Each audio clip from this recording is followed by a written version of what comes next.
বিসমিল্লাহির রহমানির রহিম। আসসালামু আলাইকুম। ইউটিউব, ফেসবুকে এক দাদিমার রান্না দেখে আমার হাজব্যান্ডের মুখের রুচি বেড়ে গেছে। তো আসলে কি রান্না হবে দেখেন, এখানে কাটা আদা, রসুন আর পেঁয়াজ দিলাম। তো দাদিমা কিন্তু পেঁয়াজ দেয় নাই, আমি একটু পেঁয়াজ দিছি। আর এখানে দিয়ে দিলাম জিরা, আর দিব হলো এই যে সরিষাটা ধুয়ে মুছে রাখা। সাথে দিয়ে দিব সাথে দিয়ে দিলাম শুকনো লঙ্কা, কাঁচা লঙ্কা।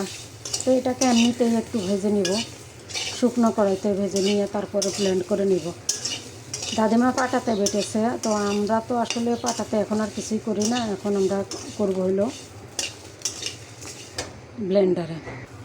তো এই হচ্ছে আমার বাজার হয়ে গেল, আর আমি এখন একটু ঠান্ডা করে আমি ব্লেন্ড করে নিয়ে আসবো। প্রাণপ্রিয় ভাই ও বোনেরা, এই হচ্ছে সেই মশলা। এটার মধ্যে কিন্তু একটু লবণও দিয়েছিল, আমি ভুলে গেছিলাম বলতে আপনাদেরকে। এখানে একটু লবণও আছে, তো আমি ব্লেন্ড করে নিয়ে আসলাম। আর মেইনলি আমি যেটা রান্না করব সেটা দেখেন আপনারা। এই হচ্ছে আলু, আর এই হচ্ছে সাজনা।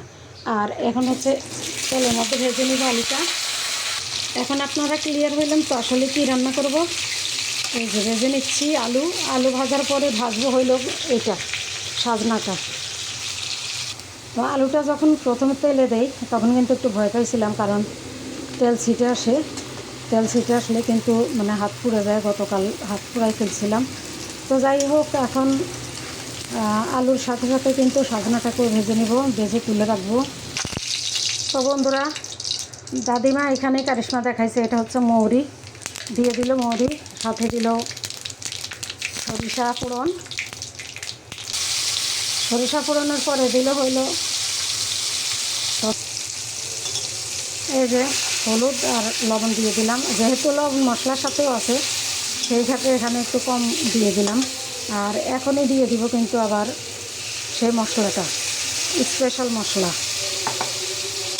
এখন ইচ্ছা মতো কষাবো, কষিয়ে তারপরে ভেজে তুলে রাখা সজনে ডাঁটাটা দিয়ে দিব, আর রান্না কমপ্লিট করব। আপনাদেরকে আরেকটা কথা বলি, দাদিমা কিন্তু সরিষার তেল দিয়ে রান্না করছে, আর আমি হচ্ছি সয়াবিন তেল দিয়ে রান্না করলাম।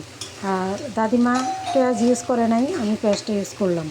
তো মশলাটা খুব সুন্দরভাবে কষানো হয়ে গেছে, যদিও দাদিমাই সুন্দর করে কষাইছে। আর এখন আমি দিয়ে দিব আমার আসল জিনিস, সেটা হচ্ছে সাজনা। আমি জানি না সাজনা, আমার কাছে খুব একটা ভালো লাগে না, তবে সাজনার মধ্যে প্রচুর পরিমাণে আমাদের স্বাস্থ্যের জন্য সাজনা খাওয়াটা খুবই উপকারী। সাজনার মধ্যে প্রচুর পরিমাণে ভিটামিন আছে, আর যারা সাজনা খেতে পারেন তাদের জন্য তো কোনো কথাই নেই। তো যাই হোক, আমি এইভাবে কষাতে কষাতে কিন্তু রান্নাটা কমপ্লিট করবো ইনশাল্লাহ। শেষ মুহূর্ত পর্যন্ত আপনারা আমার সাথে থাকবেন।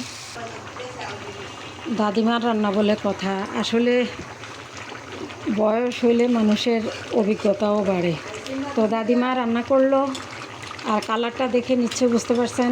দাদিমার সাথে আমিও কিন্তু দাদিমার রান্না দেখে দেখে কিন্তু আজকে রান্নাটা কমপ্লিট করলাম। আর আমি পেঁয়াজটা মানে বেশি দিলাম, দাদিমা কিন্তু পেঁয়াজ ইউজ করে নাই। তো ঠিক আছে, সবাই ভালো থাকবেন। আল্লাহ হাফেজ, আসসালামু আলাইকুম। আমি কিন্তু আরেকটু মাখা মাখা করবো, দাদিমাও আরেকটু মাখা মাখা করেছিল।